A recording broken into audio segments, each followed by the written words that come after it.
just to give a quick intro, we have Iranga, who is the Secretary for Cyber Infrastructure, Risk, and Resilience Policy at DHS, a familiar sounding title.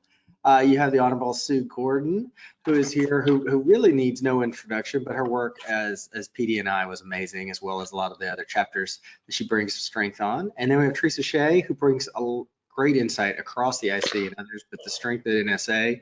And then we're going to leave it in the capable hands of Kelly Bissell to run this conversation. So I'll drop off and thank you guys. All right, thanks, Matt. Look, I really enjoyed the last conversation because it does feed into our next topic around where are we with AI? And I would say that we have a great panel on this for here, both government and private sector. And most importantly, I still think of Sue as a power forward of intelligence and national security. So thanks, Sue. So, let's jump into the questions if we could. And I'd like to start with all three of you. What do you where are we with AI? Because we've been on this journey for now probably a year and a half when it comes to public use of AI. So Teresa, maybe I'll start with you. Where do you think we are with AI at this point? Oh, Kelly, thank you. Thanks for having me. It's great to be here and be part of this esteemed panel. Look, AI is really important to our nation. And I do think today that we are a global leader in AI. I think that with our government investment, our private sector, and when I say private sector here, I'm not just talking about the big tech companies, no offense to the big tech companies, but the startup community is really all over AI, the venture capital money that's being poured into AI companies. All of that, I think, coupled with the research we're doing in academia and our research institutions, it's keeping us ahead. And we need to stay ahead because those that are ahead have a distinct advantage in this space. Awesome. Teresa, thank you for that. Sue, do you want to go next? I don't like following you, Teresa, but I agree. I certainly am on the side of there's no putting this genie back in the bottle. There's no longing for a simpler time that we don't have to wrestle with these issues. There is no possibility either for the government or for the private sector to opt out. It's just going to move beyond you, and so you're going to have to do it. I think probably there are three things that I look at. One is we learned a lot of lessons with cybersecurity, and one of those is the technology, while super important, isn't where the decision making is going to be. It's going to be around risk, right? And so for any organization, you must play, and you must be able to do it within some sort of construct that makes sense to you, and that your risk and where the technology is matched. So that's one. Two, do you guys remember back in the day when we were having the, long time ago, when there were massive data breaches and losses of data? Before we solved that problem, Sue's tongue is firmly. Didn't that just happen yesterday? Yeah. When Sue's tongue is firmly in her cheek. But one of the things we talked to companies about, and everyone is that statute and policy weren't going to move fast enough to solve this for you. And so every entity really has to have a data ethic, right? Something that makes sense to you. It won't be enough when something happens, but at least will allow you to say, here is how we approached it, here's how we thought about it, and here's how we decided that our decision-making framework would work. And that works for you internally. It also works to protect you a bit when things happen. And then my third point, and this is the one that I'm kind of on now, if I'm a startup, for God's sake, do not put in arcane old practices, right? If you're a startup, you have this opportunity to do newly. And so I think there are a whole bunch of folks, especially because the technology is so well suited to backroom improvements, that think about, okay, I'm going to do it manually and then I'm going to add it on top. No, you have a real opportunity to be a harbinger. And then we've got tons of other things that we can talk about. But when I say the things I did, when I say we must participate, I'm not saying that there aren't constraints and there aren't guardrails, but we'll get to those. But no longing for a simpler time. Very good. Iranga, I mean, you not only at DHS, but you're also from the White House and as a practitioner, a security practitioner. What's your point of view of where we are with AI? Yeah, thank you so much, Scott, for having me, and a pleasure to be here on panel with this team. I think, from a government perspective, we've spent the last year really doing our due diligence, right? We've done a really good job of laying the groundwork, staking our claim in AI and leading on these AI issues, not just from a geopolitical or strategic perspective, but also from a technical perspective. All the work that's laid out in President Biden's EO lays a very strong foundation for us to build upon. And I think you're seeing that start to come to fruition. So you've had the department begin to creep into different applications and uses of AI. And I think the environment and the EO set the conditions perfectly for us to dabble into that. So you see it in our mission use cases, whether we are starting to explore pilot programs on the use of AI and LLMs in our various mission sets that range from combating child sex exploitation online to countering fentanyl detection and other types of technologies. But also, it's made the department really realize that we are the vanguard of critical infrastructure and able to be a conduit to the critical infrastructure community as they grapple with the same applications and uses of AI. So, I think we've set the stage of the, priority and the strategic importance of it, and then everything has been derivative of that. And so, as one of many departments working on this, I think we've really appreciated the emphasis and focus because it allows us to really bring in our traditional skill sets and apply them to AI, right? In a lot of ways, we continue to say AI does not necessarily introduce new risks, but makes more novel and more apparent existing risks. And so allowing us the time and space to apply and modify and understand how AI modifies existing threats and risks is really helpful for us. We've done some risk assessments, we've worked with sectors, and we're really identifying how those sectors are changing because of AI. And so as someone who's more traditionally from the cyber community, Sue and Teresa will probably agree, like it's a lot of the same things that we're seeing over and over again, right? A lot of them are cybersecurity risks, but just as the internet was built many, many years ago and we layer security on top, this is a new paradigm where we can take a new and more, secure by design approach to begin with these technologies. And I think the government at least started to do its job to wake up and try to shape that environment from a strategic perspective. So, I think it's a clean slate. I think if it's crawl, walk, run, we're more in the walking and running phase than crawling. And I think there's a vast amount of work to be done. But from a security perspective, we have really appreciated the groundwork that's been laid and, intend to exponentially add to it in the coming days, months, and years. Okay, great. So here's what I hear. It's super important. It's probably as big as the internet was, in the early days. It's super important from a competitiveness in the United States. It's super important to actually detect risks faster to keep us safer. And not only just for big companies, but also small companies. We've also, maybe in a new era, instead of minimum viable product like it was for the last 50 or 60 years, we're in the early days of secure by design and secure by default. So at least we've improved.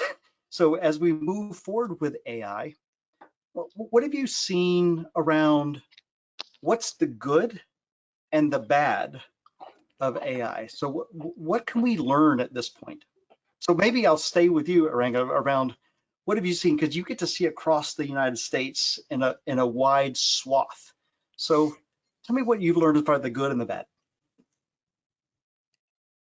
Sure. So, I think the good is that it's such a game-changing technology. I think it's a revolution in and of itself. And so it's really waking up people to the need to look at it in a way that I think a slow burn would have made this more of an issue. I try to think of metaphors or examples, but it's almost like, in certain parts of the world, they skipped the landline, telephone phase. They went from no connectivity to mobile, right? They kind of skipped this weird landline burn that we had in the US. And so as a result, you kind of had this automatic upgrade to these technologies, and then there's good and bad with it. But I think the attention that's deserved is really good. When we engage, when our secretary is engaging with companies, there's a demand signal, right? They're asking us for help. They're asking us, how do we think about this? What parts of the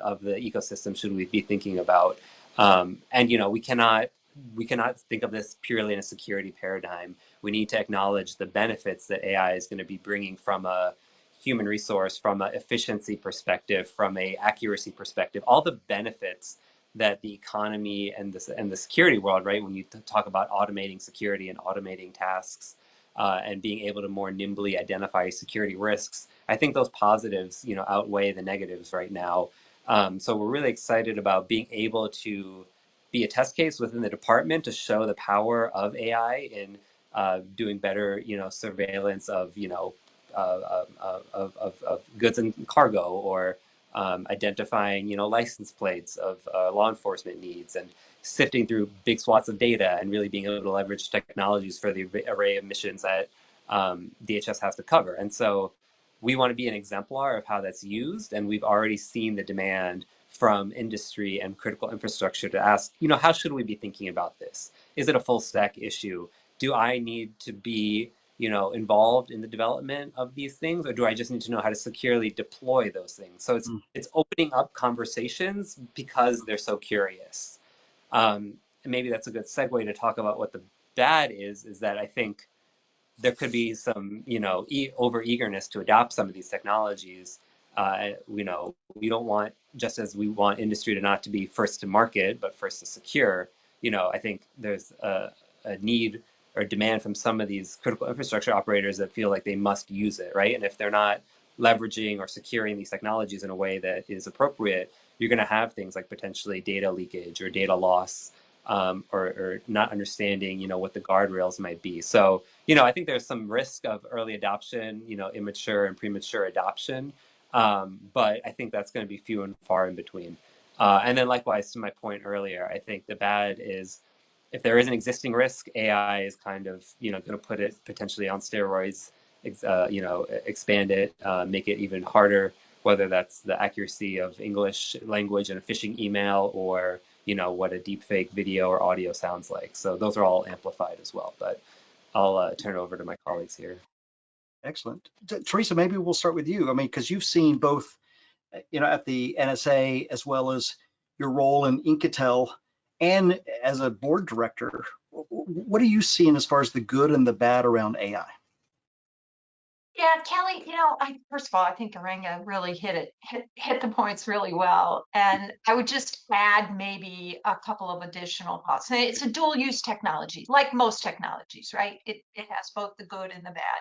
We've certainly seen that play out in the cybersecurity space.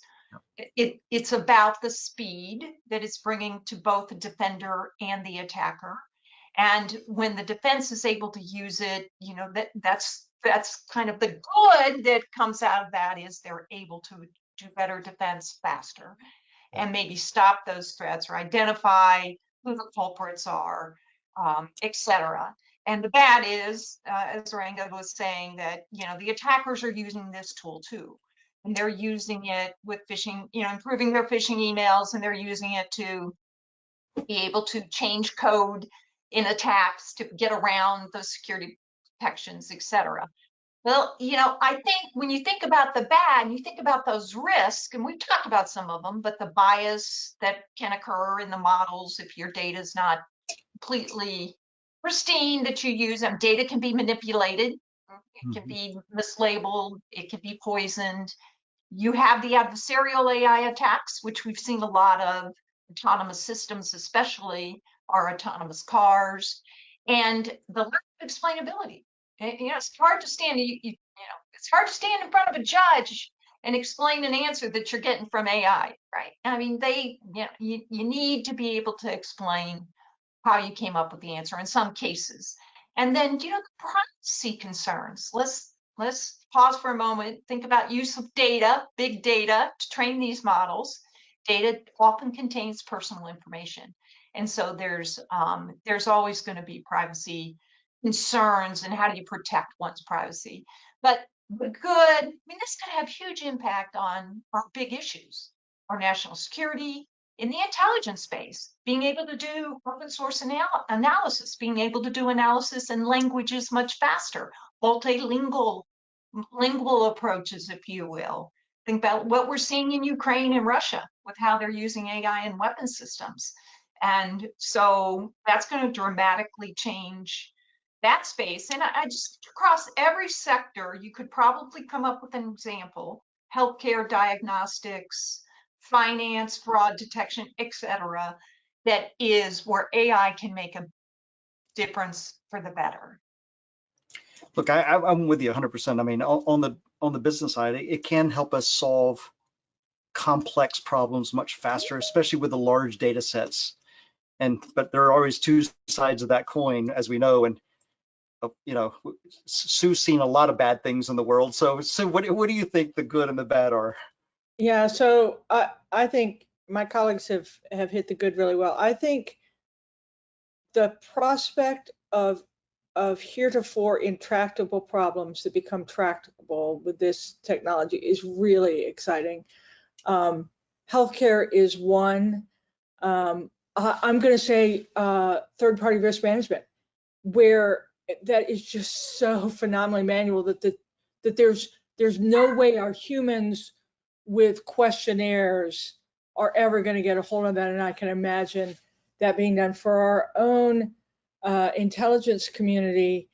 One of the advantages it has is it does actually have a curated data set that we understand pretty well. And I can just keep going. So the kind of vexing issues of our time, where the volume and the speed have overcome our ability to do it manually, I think it's really exciting. And then all the way to the mundanities, it's just a great research assistant now, right? No, seriously, if you can have humans in the loop, your human has just gotten a whole lot better. Healthcare, it's explosive, but just on the normal thing. So I think those are the good things. I think the bad is we don't have the talent supply chain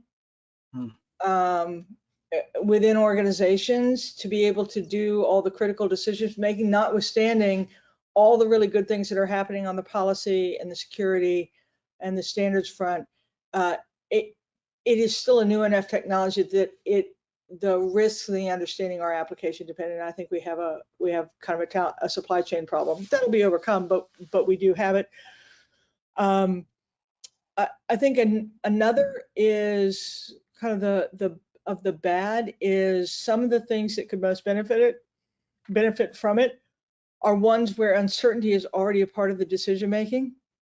I would say from intelligence and medical is the same thing. I can think of some really interesting things that could be done until you get to the moment that you're going to have to stand by the answer, when the data itself, when processed by humans who have the time, already requires a leap to be able to say it, that allowing that to be done. So, man, I think we could overcome some serious health disparities if we could create applications where people at home could ask questions, of, is this drug right for me? Or what about this set of symptomology? Are you really going to do that without someone in the loop? And is the person who's in the loop going to do it? And then just are the economics there. So I think that's a little bit the problem. And I would also say another bad is we still have the technologists thinking about this more than we have the users really doing the hard pull. And so, and the reason that's a problem is we know you can't do technology process culture serially, right? Because by the time you get to the culture piece, the technology has moved, and so you never close. So somehow we've got to close that loop in ways that we have struggled to do it, even with cyber and some of the other technologies. And then I think there's the ugly. I just added one because, I'm in that age group where Clint Eastwood matters to me. I think the ugly is this conundrum of, and there's a really good article written recently on this, is this really something that we can allow to be done without the government being involved? And is the government still, with all the advances we've made, it's still a serial process, and there's still this hesitance to just kind of match our skills together, and the government to be strong enough and open enough, and the private sector to actually care enough and feel responsible for the security thing to develop this in the way it needs to be developed. I think that is still something that we have not resolved, notwithstanding the advances. And then the other ugliness is our adversaries and competitors are not while I'm not saying they're dilettantes, mischief doesn't have to be well considered to create mischief, right? Agreed. So I used to say I felt protected a bit in cyber attacks because it's hard to achieve systemic effects with cyber attacks. And so, yes, you'll get something bad to happen, but are you going to bring down the whole thing? In a world of influence, when what you see is being manipulated, man, that mischief doesn't have to last a long time or doesn't have to take a long time to be discovered in order to have massive effects. And so I think that worries me a little bit. Going back to what Teresa said, I think we have reestablished some really leadership in this area technologically in the US. But don't confuse ourselves of how good it has to be in the hands of our adversaries in order to create some pretty significant effects because of the stealthiness and the volumetric and the distance it can pass. That was way long-winded. Sorry, y'all. No, I actually want to double click on a couple of things. One is, it seems to me with AI, you talked about the talent shortage, but it also makes it, on the other side, it makes it easier for the user community to use AI to get better answers. So today, manually, maybe they only see a small realm of data, but with AI, you have a bigger data set. Sure, it could be manipulated, or the model could be influenced. So as long as we have the right guardrails, I think Iranga said, as long as we have the right guardrails in place, can we actually achieve better results with that? Yeah. And then on the government side, we've been talking about private-public partnership for a long time. We're actually getting better and better. I mean, right? Me and you especially, but we are getting better. So Iranga, I mean, tell me, what's your view on us working together around AI so that we can move with a speed, but with those guardrails in place? Yeah, no, I think that's a great pivot. And I think, I would start by emphasizing something Sue had mentioned, in that I think people don't understand, at least from a US government perspective, this is the first, and I think this is pretty accurate, this is the first technological revolution that we have seen that is completely owned, operated, and facilitated by the private sector. People fail to realize that all the other major revolutions we've seen in technology, at least in the security space, emanate from the government. The internet, nuclear weapons, all of these things originated from government. And so there's a long tail to that distinction, right? And I think the fact that we are changing the starting point for AI from government to private sector is just something worth reckoning with. And that's not a value judgment on whether it's, better or worse. I think it's the reality. And from a government perspective, it puts us a little bit more in a reactive seat in terms of how we leverage those technologies. But I think that fact in and of itself is indicative of the fact that we need to be even better on the public-private partnership side. The good news is that I think we have made a concerted effort to really change what that relationship looks like with the private sector in a really good way, that there are lessons learned in how we operate here, right? I think there was a long time in cyberspace where, PvP was talked about, but was ultimately, you have your person, I have my person, I have indicators, you have indicators. We're probably, fat fingering them in PDF form and faxing them over in, completely, illegible and unusable formats that aren't automated. We've gotten way past that. We've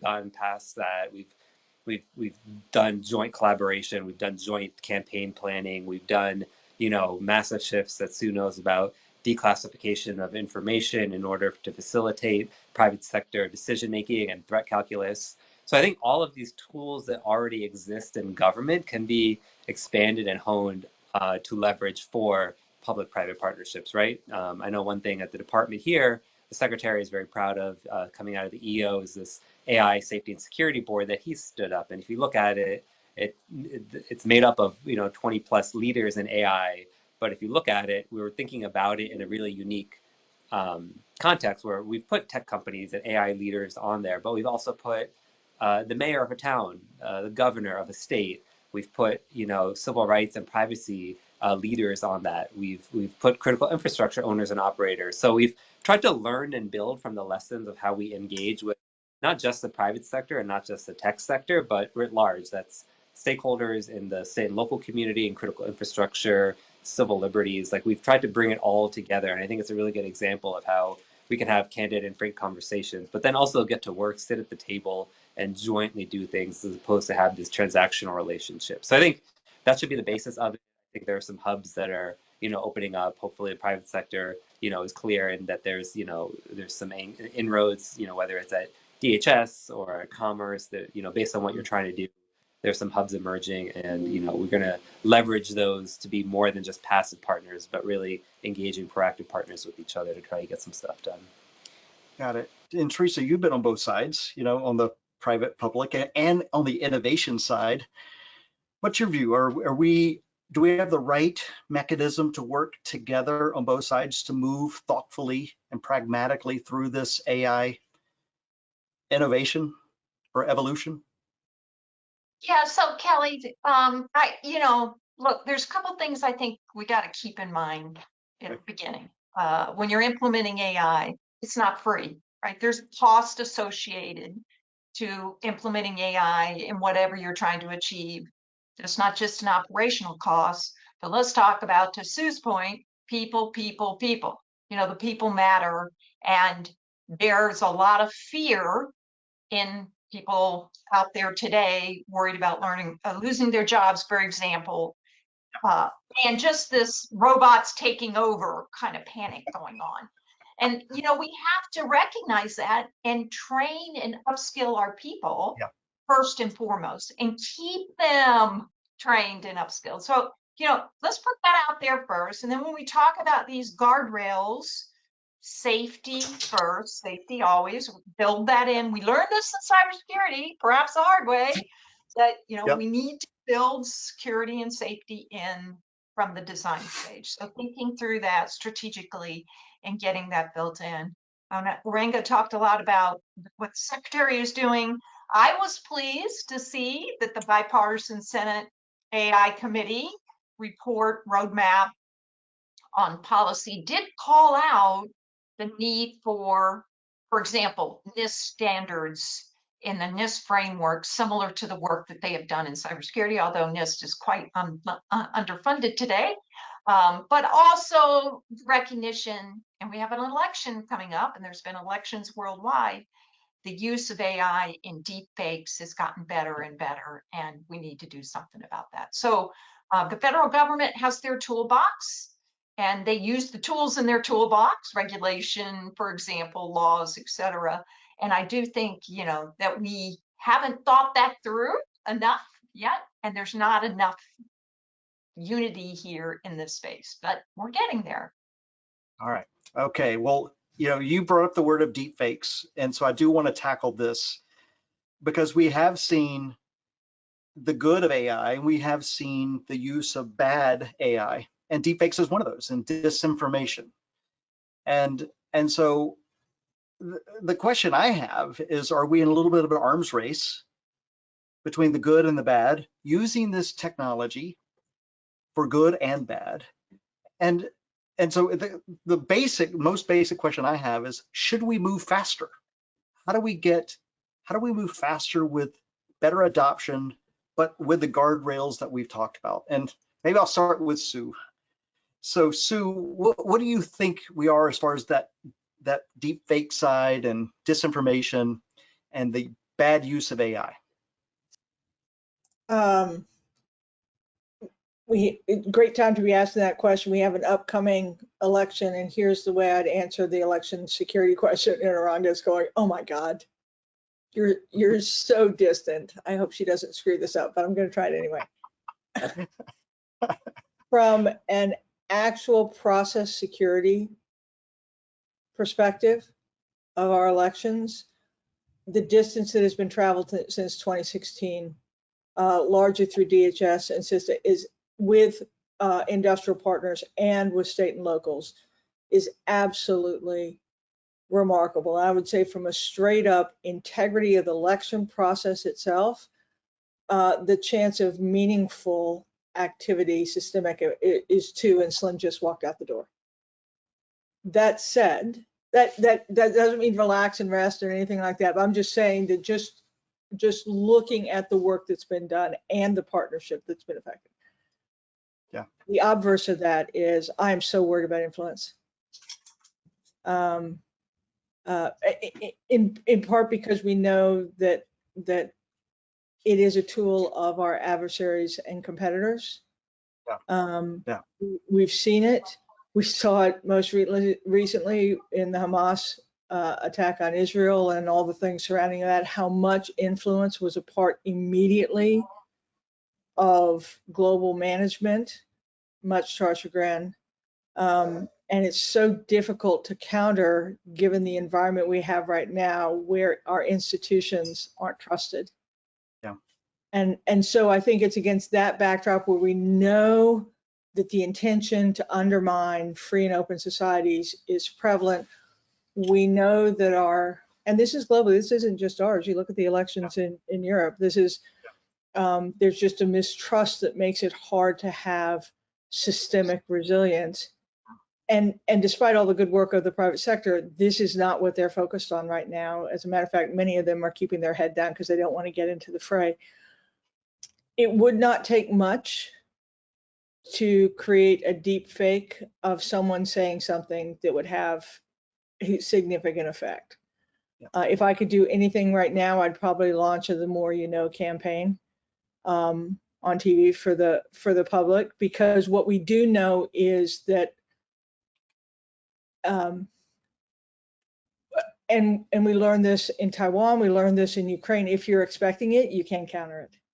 But we haven't talked about that as much. And so I think it's where this technology could produce the kind of deep fakes that would cause destructive effect before we could counter. And we'd detect it, but it's just the time gap would be too much. So yeah, you're talking about a speed problem yeah. of that rate. Yeah. Okay. And so I think we got to do something because this attack surface is so much in the public square and in the individual square. I think it's one where I think we need to, and I know Jen Easterly is all over this one as a topic, but I just think it's something we need to talk about a little bit more, because it doesn't have to be, it could be quite good, but it doesn't have to be that good, and it doesn't have to last that long to have effect in the environment we have right now. And it is an interest in a tool of adversaries and competitors. But on that happy note, go to someone else. Iranga, what's your view? Are you seeing something similar?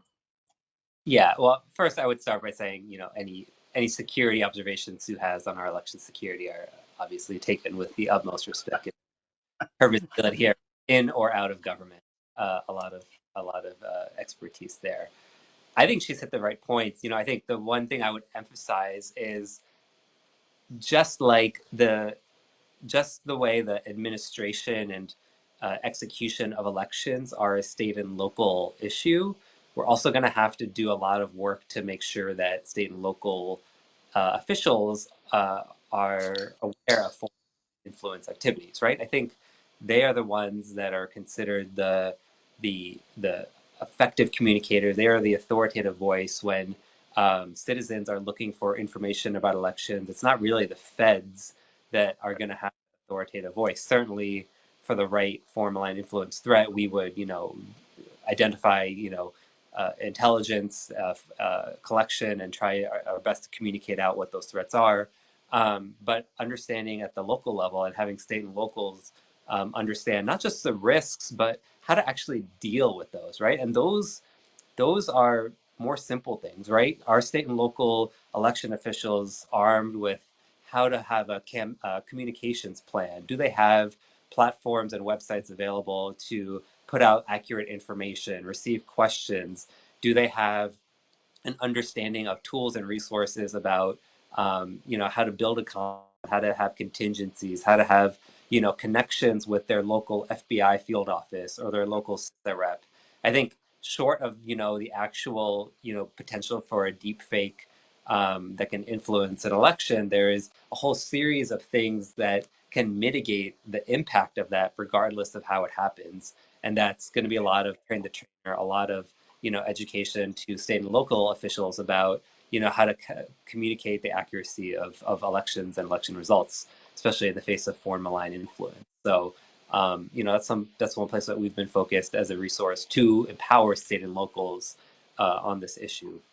Yeah, Iranga, I just doubling down on what you said about, I think where we do have communities where you do have the best chance of communication, that's where the trust still is. It's relevant, and our ability to get the information to them so that they're the ones communicating it and so that they have the power to do that. I think that is a really great strategy and probably a great model going forward in terms of how you rebuild the trust as you start from the communities out. Yeah, and that's not even always a state and local election official. That could be a Right. community leader, a spiritual, religious leader. I don't know. There's all kinds of smaller communities. So yeah, totally agree with that. Well, good. I mean, we're talking about deep fakes, and we're only 5-ish months away, less from the election. Are we ready, Teresa? Are we, collectively, are we ready? If the bad actors are using AI as a weapon, are we ready on the defensive side? Yeah, well, here's my call to action. All right, good. Everybody, look, I know, we all know, there's a lot of research on tools to identify deep fakes. Yeah. In the government, in our defense department, at ARPA, at IARPA, et cetera. And there's a lot of investment in the private sector and being able to identify manipulated media. Here's my call to action. Everybody that's got something, please open source it. Open source tools in this space have been taken advantage. Look at Google's TensorFlow and I think there's been several. Open Media, for example, has one out there to identify fake videos. There's been several cases where open source tools have been adopted. Let's get them out there. Even if they're not perfect, let's get the 80% solution out there, and then let's start using them to critically think about whether or not what we're seeing is real or not. I think that's going to be my one call to action this afternoon. I love the call to action, Teresa. This is where we can say, look, we got to do these 1, 2, or 3 things only, and if we can move as one, then we can actually move the ball forward. So I love that. Thank you. So look, Sue, I wanted to have this on my list of questions that I want to ask you. You and I before talked about adjacencies. And so I really want you to talk a little bit about how you think about adjacencies around this.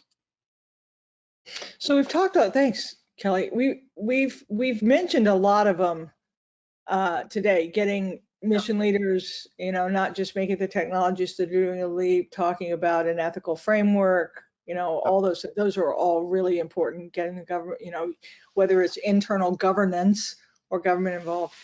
Yep. I'm going to get on my soapbox. You inspired me, Teresa, as you always. I've never seen you have a soapbox, Sue. Yeah, that's exactly right. Sue, passionate, having an opinion, weird. Information quality, gang. We are not making enough progress. It's been kind of captured by the content, trust, democracy, kind of politicization, all those words. Let's strip it down. This is just information quality. Information quality, much like cybersecurity, is a universal good. It helps free and open societies. Everyone should care about it. We need to put like big act on yours, Teresa, of getting people to release their tools or make those publicly available. I'm going to say we need more investment dollars on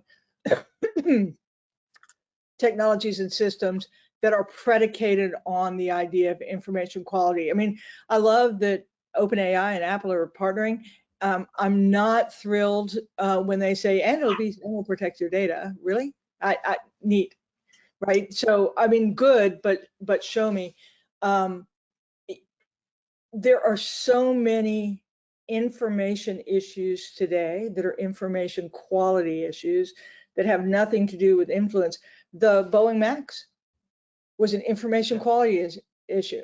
Bad censored, bad data inputs, bad data pickoffs, bad data to compare it to, and bad opportunity for pilots to be able to understand the situation. So my big adjacency on AI is let's make a simultaneous national global push for information quality. There is nothing about that that shouldn't be universally in everyone's interest.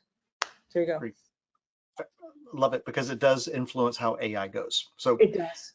So we've got one last question for the group, and kind of like Teresa, I love Teresa's call to action, or what's the one thing, one bit of practical advice, and I think Sue and Teresa's already given one, you might have others, but that each of you have that I think all the listeners should go with.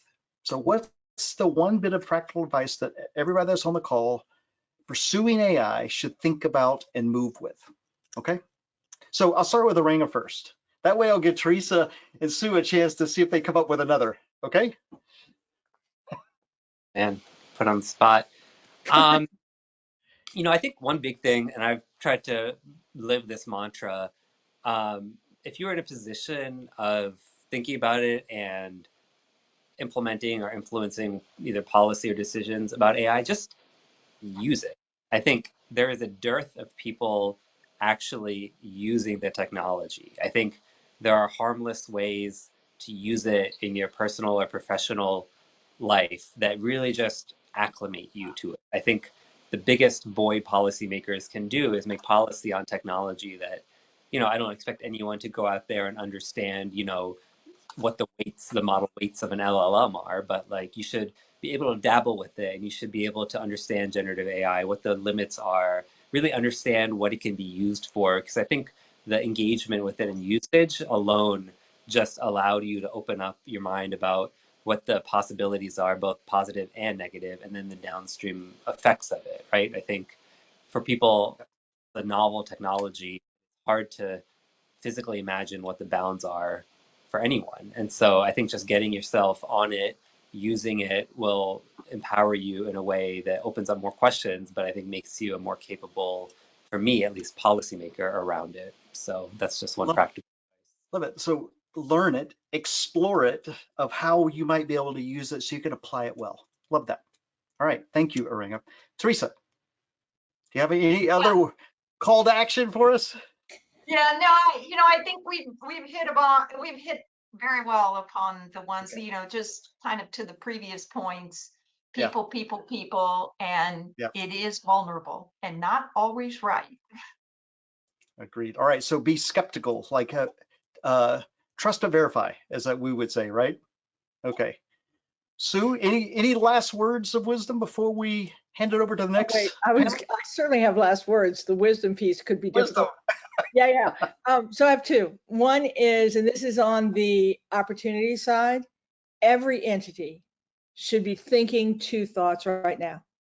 What processes that I have are suitable for improvement with the capabilities that exist? Because there are companies and institutions that are making massive, significant 10, 20, 30% improvements right now. So everyone should be saying what processes and business, kind of back in the room things can I apply?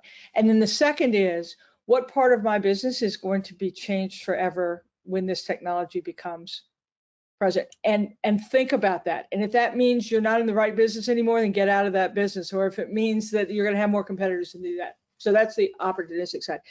The other one is, I do think within our organizations, we learned with cybersecurity in the difficulty of the CISO of talking to the board, getting from the technology to the risk, it feels like we're missing a layer within the executive team to help make that translation. I think we need to think through that for AI as well.